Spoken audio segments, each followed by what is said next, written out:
What is going on, bros and broettes? Welcome to Lake Guntersville, dude. A cold day on Lake Guntersville, but it's absolutely beautiful out here.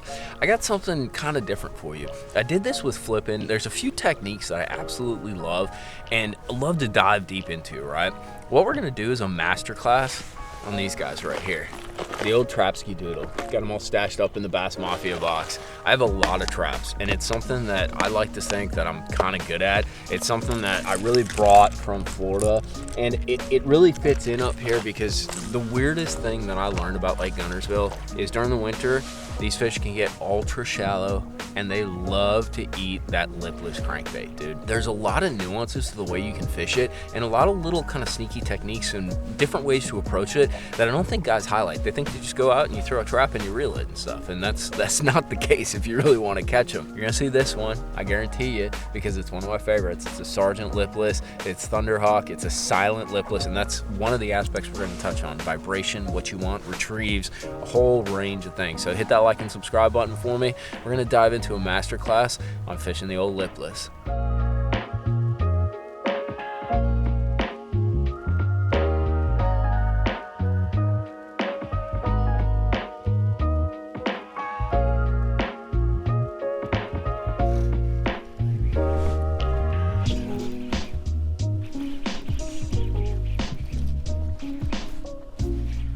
Got one. Oh, that's a freaking good one. Bro, that trap is gone. Disappeared. The way you guys eat a freaking trap blows my damn mind. Look at that. That is crazy daisy. It's a nice freaking 4-pounder, dude. I love that trap bite. So guys, this is a giant gizzard shad. That's a Mondo gizzard shad. Not what we're trying to catch, but some of the big ones will eat them jokers.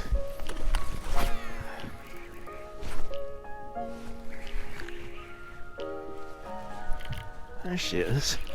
Came right off.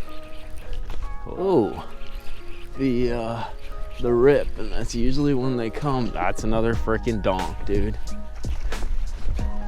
Little breeze came up, little cloud cover. We just need old mama like 8-pounder, dude, to freaking come up and God, the way they eat this thing, dude. Come up and freaking smoke it. I think I can boat flip her too. Probably not the best idea, but this time of year they don't wobble squabble too bad, so you can kind of snatch them up a little bit. We're gonna put her on the scale just to see what we're playing with, because that's a formed square bass right there, boys. On the old Trapski Doodle. So I don't know if you guys can see this. This is what I got the garment for. Do you see how there's that indentation? So that's basically like a hard spot or like a little ditch running through the grass right there. And dude, it's in like 2 feet of water, 3 feet of water. And that's what I'm actually casting to, like little holes and ditches in the grass that this is a flat. And unless you had that, you can't tell if it's there. I'm gonna make a little adjustment, and you're gonna see me doing this kind of stuff like all day long. So I'm gonna switch back and forth. I don't even know what this color is called. It's got like kind of like a chartreuse shad look to it. I'll be kind of throwing that guy, and then one of my favorite colors for the situation right now is this guy. It's a hitch, and contrary to what the camera might render, it's actually very transparent. Got a little blue strip in there.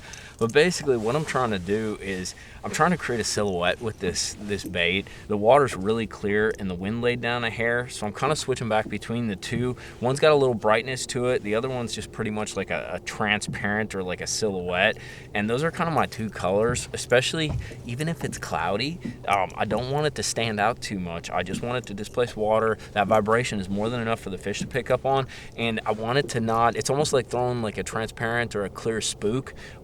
I want them to hear it. I want them to kind of feel it with that lateral line, but I don't want them to see it super great. So we're gonna kind of throw this hitch for a while. I might switch back to the other one, but that's kind of the concept I have when we're fishing in this cold water periods and you got clear water and you're fishing that trap extra shallow. I want to be transparent with a little bit of, you know, maybe that blue or that chartreuse kind of reflective deal going on, but I don't want it super loud.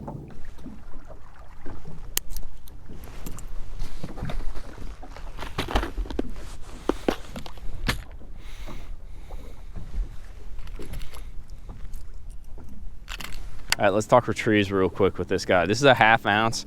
Setup wise, I got a little Revo right here. This is a 711 Revo, 12-pound fluorocarbon. This is an XD3 7.3 Halo.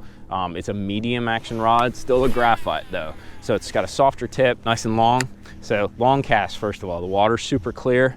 The main retrieve that I've been using today is a blend of this guy right here, where I'm sort of pulse reeling, but keeping that rod tip up. I'm keeping the bait elevated over the grass, over the rock, over the whatever, road beds, and I'm kind of just hovering it a little, you know, a little faster if I'm drifting, a little slower if I'm power pulled down. And then the other one is that guy right there. So if I get stuck on grass or like a little stump or something, I will give it that pop. And sometimes, to be honest with you, and I learned this in Florida, you don't even need to get the bait stuck. Like if you're fishing open water and the fish aren't reacting to just a pulsating retrieve, just rip the thing, dude. Almost like spooning it, you know? You just jerk it up, and I go over my shoulder a little bit more than most people, kind of like that, if you guys can tell. And what that does is there's so much momentum. Ooh, thought I had one. There's so much momentum on that bait upward. If you watch a roller coaster, it like hits its zenith, right? And it almost like stalls before it falls. And it's almost kind of like jerk bait in a trap. And especially in these cold water temperatures, if you can get that bait to kind of stall and pause for just a 1/2 second, a 1/4 second, that's when they're gonna crush it.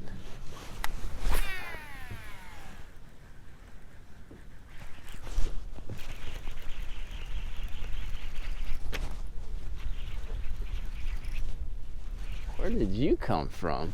Fish was running straight at me. He must chase it for a minute, because he went from like a 1-pounder to having a little trouble moving her. Oh, it's another great big one. It's another great big one. Oh, she doesn't know where she wants to go though. Look at that thing move, dude. Got it just the way she should. You gonna do that wallow gobble? Come here, oh big mouth. Got you, bro. Crushed the freaking thunderhawk. I'm telling you guys, like every year I do this and I smoke them on the old thunder donker, and it just keeps happening, dude. Oh, that's a chunk of Wonkerson. I thought we had our big one for the day already, a little 4.5, you know, freaking keep it humble, right? So I think she's gonna come in a little more than that. That is a classic Gunnersville specimen right there. Gotta be an easy 5, yeah. 533 or 529, 539, 529. Whatever. A great freaking big one. We're gonna get her back. You're gonna do your thing, aren't you? Whoa, go on. You're so pissed at me. You are so pissed at me. I'd be pissed at me too. 17 on 4, not bad. Let's take a second to break down the setup, because I think it's integral to the system that I use, and it's pretty simple. A lot of you guys who watch videos have seen it before. I got a new reel. This is a Revo. It's a 711. You want like a higher speed reel. I wouldn't recommend an 8-speed. I wouldn't recommend a 6-speed. A 7 seems just right. 12-pound fluorocarbon on there. My buddy put me on that. You know, the grass is kind of sparse. The fish are in a sort of lethargic mood. A 6-pounder fights, but it doesn't like tear you up. So you don't need super heavy line, and it gives the bait better action. And I can also fish this 1/2-ounce Sergeant down deeper. I can fish at 6, 8, 9 feet of water, you know, if I'm slow rolling it. You know, there are certain situations around really thick grass, really thick wood. You go up to 15, 17, maybe even 20-pound fluorocarbon. And then there's a few very small exceptions. You'll go to braid. In Florida, sometimes we'll run braid, or we'll run braid to like a 25 or a 20-pound leader. It just allows you to rip that bait out of the grass, and when you hook that fish, it cuts the grass better, because a lot of times you're fishing it in a foot, maybe a 1.5 feet above the grass, and it's super thick hydrilla, so you need more leverage. One of the most important parts about this setup, and you got to kind of pick your own, but follow this concept, in my opinion, is rod. So this is a Halo 7.3 XD3. It's a medium action rod. It's a graphite rod. Some guys will use a cranking rod. You can do that. I like the graphite, but I like to find a graphite rod. This is like perfect because it has that parabolic, softer tip, but there's some backbone in it. It gives me enough leverage to kind of rip that bait out of the grass, enough leverage to land like a decent sized fish. And it's also a little longer, so I can make those bomb ass casts, right? The water's kind of clear. I really am getting a lot of my bites on the very end or the first like 5 to 10 reels of a cast, so it's way out there. And I really feel like with all the pressure these lakes get, the further out you can catch them or like get to them, the better off you are. And that little bit longer rod gives you a lot longer casting ability. But that's the setup, dude. With a 3/4 ounce or maybe even like a 3/8 or a 1/4 ounce trap, I actually use the same setup. With a 1/4 ounce trap, every once in a while I'll go to like an HFX. They make like a cranking, it's a Halo cranking rod. It's a little longer rod, it's a 7.4, but it has a super soft tip, so I can throw that little tiny, like, you know, lipless a million miles, and it gives me a little bit more control over that smaller bait. But 90% of the time, this is what I'm slanging all my lipless on.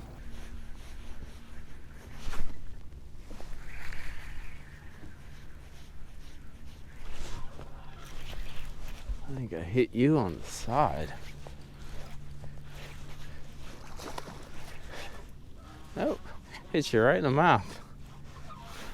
So what's happening is there's these, we got a big old flat of eelgrass, right? And there's these clumps of freaking hydrilla that are starting to come up, and they're like the last things to die. Get you back. So there's like these little, they almost act like what you'd imagine like stumps on a flat lake. So it'll be super flat with the eelgrass, and then there'll be like a clump of hydrilla or a clump of like pond grass, and it comes up a little. And between the current and just using kind of like isolated cover, they're sitting behind those things. And when you get that trap near it, if they're active enough, they'll come get it. Otherwise, if you actually hang that sergeant on there and you rip it off, they can't handle it, dude. You only get one shot. I'm sure I'm like reeling by a lot of fish, but you got to get them to react when the water gets this cold. That's going to be a wrap for part 1 of the masterclass in trap fishing, boys. And I felt like a master, dude. We had like 22, 23 pounds, absolutely smoked them, caught a ton of fish.